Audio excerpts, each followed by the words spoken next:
Syndra rose from the floor as her frustrations surged within her. She snatched dark orbs from the air and cast them. As a young child of Navori, Syndra was prone to distraction. She would often get lost in the magical beauty of a pond eclipsed in shadow, or a trail of sugar beetles climbing the wall. Whenever her chores at home went unfinished, she was scolded harshly by her mother for her lack of focus. Syndra was even blamed when the milk soured, or when any other minor misfortunes befell the family. Her older brother, Evad, teased her more than anyone. Syndra often fled to her favorite hiding spot, the Ghost Willow, a tree sacred to the people of her village. Alone, she would whisper to the tree for hours, seeking solace. Unbeknownst to her, one warm evening, Evad and his friends followed her in secret. They snickered at her childish tears. Her shame and rage grew as she tried to ignore their insults, until one of them threw a clump of dirt at her head. Syndra could no longer control her emotions. All her anger erupted from deep within her, in the form of darkly shining magical orbs, heavy with the weight of her anguish. This powerful ability had been dormant until now. It flared with volatile strength. The orbs, like pearls of negativity, that leached the spirit magic from the world around her, draining the Ghost Willow of its life essence. Evad and his friends backed away in horror as the ancient tree twisted, its bark withering to a tarry black.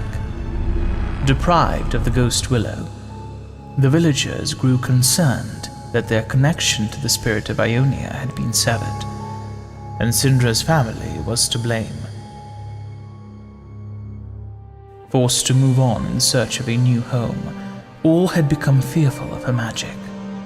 After months of travel, they reached the coast and encountered a hermit priest named Conigan. He spoke of his home on the island of Phalor, where he taught those who wished to learn to control their wild magic, and Syndra's family could see no other option. Perhaps he could succeed where they had not. Young Syndra climbed the steps to a cliffside temple, crafted long ago from dark stone and overlooking the sea. Though she missed her old life, she tried to embrace her teacher's wisdom and put all her effort into tempering her emotions. However, Syndra grew frustrated, as instead of gaining more control, over the years her magic seemed to weaken. Conigan had locked himself away each morning, meditating in solitude rather than teaching her anything new, and so she confronted him. His teeth gritted with exhaustion. He confessed that he was deliberately dampening her power for her own safety. Such negativity had a strange, unpredictable effect on reality, and Syndra had grown far beyond his ability as a mentor. She felt more betrayed than she ever had before. Conigan tried to calm her, which only fueled her rage, and in that moment, his focus was lost. I will not be restrained. The foundations of the temple shook. The morning light seemed to pale. Syndra rose from the floor as her frustrations surged within her. She snatched dark orbs from the air and cast them through her mentor's body, forcing him to feel all of her bitter outrage as he died. The ceiling gave way, rubble raining down, burying the sacred gardens in dust. Syndra turned her powers against what was left of the temple, sending shockwaves throughout Phalor and draining raw magic from the island itself. Never had such negative energy been so concentrated in one place, and it was the spirit of Ionia that swelled to counter it. The bedrock opened up beneath Syndra, dragging her down to a cavern deep underground. roots pulled her into a pool of living water to suppress her powers and trap her in a magical slumber.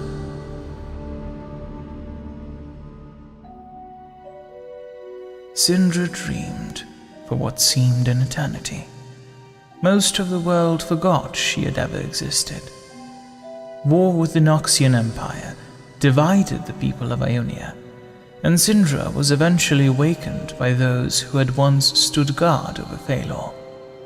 Some came to kill her, while others hoped she would aid them against Noxus. But she unleashed chaos upon them. More. I can be so much more. She refused to be a pawn in someone else's game, ripping apart the walls of the fortress that had been built on top of her island prison. Syndra raised the greatest tower into the skies, Easily. to carry her far away. She would not be controlled. Not ever again. People fear what they cannot understand. This power is mine to command. Hey guys, what did you think about that? You know, theoretically, Syndra would be the most powerful of all beings in the lore because technically, her powers keep constantly growing. I mean, she even says, A whole world to toy with. Anyways, if you want to follow me on Twitter, I don't really use it too much, but I could post progress on videos if you want to get a heads up. Also, hit that notification bell so you don't end up like this guy.